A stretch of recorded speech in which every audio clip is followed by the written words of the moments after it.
Hi, everybody. It's Kim Turner. Welcome back to the Kim Turner Podcast. We're on episode 6, and it's a special week. It's National Public Safety Telecommunicators Week.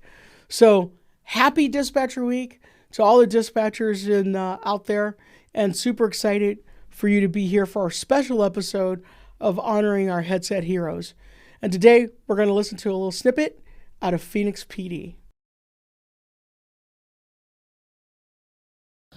So my most memorable call was, I got a call about a lady who was complaining that there was a guy who was in her front yard who broke an order of protection. So when the call dropped in, the lady was really frantic on the phone, really worried, kind of distraught.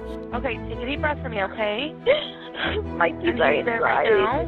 He's banging on the door. Okay, hang on. Take a deep breath for me, okay, sweetie? What's his name? What's his last name? I did everything I could to get the address from her to make sure we can get officers, where we needed to get them in a timely manner. Once I was able to get information from her to find out what was going on, she told me that there was a male standing in her front yard with a bottle of alcohol in his hand and a gas tank in the other hand. And he was pounding on her front door trying to get into her house. Okay, take a deep breath, okay? He has a gas tank in his hand, like, those little bottles where you, put, a gallon of gasoline on it. It's red.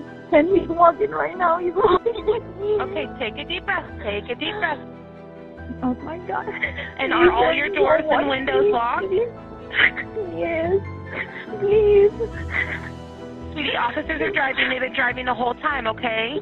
Me asking you questions is not slowing them down, I promise, okay? They're driving as fast as they can. Fast forward a little bit in the call, and he saw her through the window, and I just remember her so panicked, and she was like, he can see me, he can see me. And I told her, you're doing a great job. We've got officers driving as fast as they can to get to you. Just keep talking to me. Don't stop talking to me. Just keep telling me everything that he's doing so we can get the information to the officers as quickly as possible. And I remember I just kept checking the map to see where my officers were at. And, fast forward maybe a minute, and officers were there. Okay, my officers are pulling up in just a second, okay? You let me know when you see them. They saw him. Okay, officers are with him? Officers detained the subject, and, she saw them put the cuffs on him, and she just started crying. She was like, thank you so much, you saved my life. He was gonna hurt me, and there had been a history of domestic violence in their relationship previously, so this wasn't something that was new to her, but it was every single time the situation just got worse and worse. So being in Phoenix Police Communications, I learned that you have to take everything that your caller says at face value. They're your eyes out there, so you're not seeing what they're seeing. So you just have to listen to what they say and know that you're doing the best that you can to help them.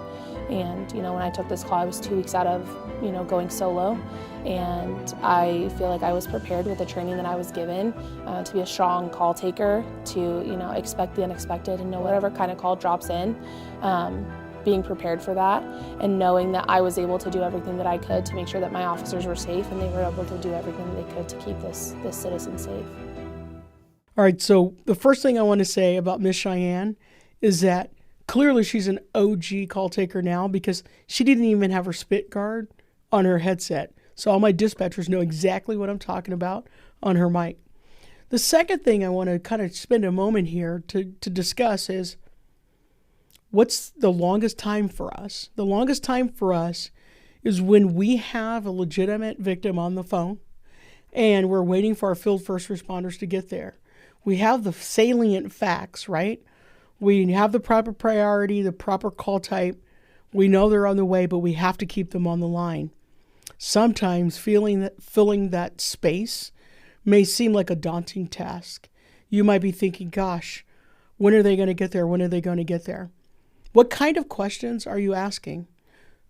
Here's a prompt. Sometimes open-ended questions are wonderful.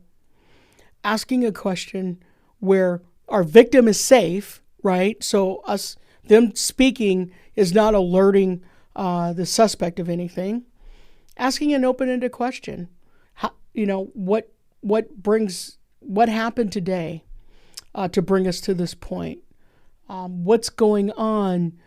What was the trigger?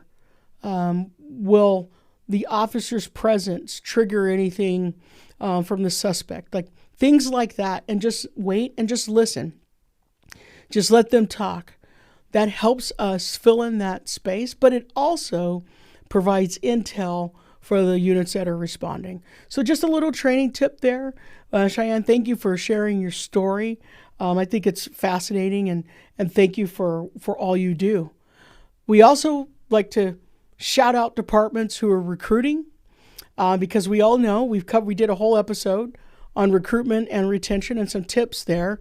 So for our Northern California neighbors, San Mateo Police Department, a special shout out, and with your awesome recruitment video, here we go. We'll put the links. So if you're interested in lateraling, if you are in the application process, feel free to reach out, and we'll have the appropriate links for you to apply.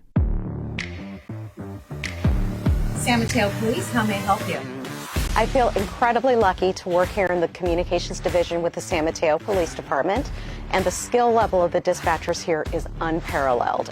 In addition to the great work environment and employees, the basics such as competitive wages, great benefits, and wellness initiatives are outstanding. It really is a wonderful place to work.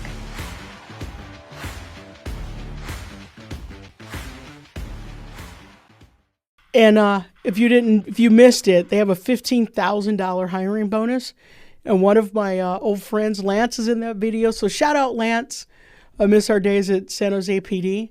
But San Mateo Police Department, excellent agency, great place to work with the $15,000 hiring bonus. Feel free to text to 888-777. That's easy to remember, right? To join SMPD. That's our shout out and our recruitment spot for today. Just in closing, I'd like to just thank everybody for all of the work that you do year in and year out. And I know we only get 1 week, but really, every day is a day for you. Thank you for being a 911 first responder.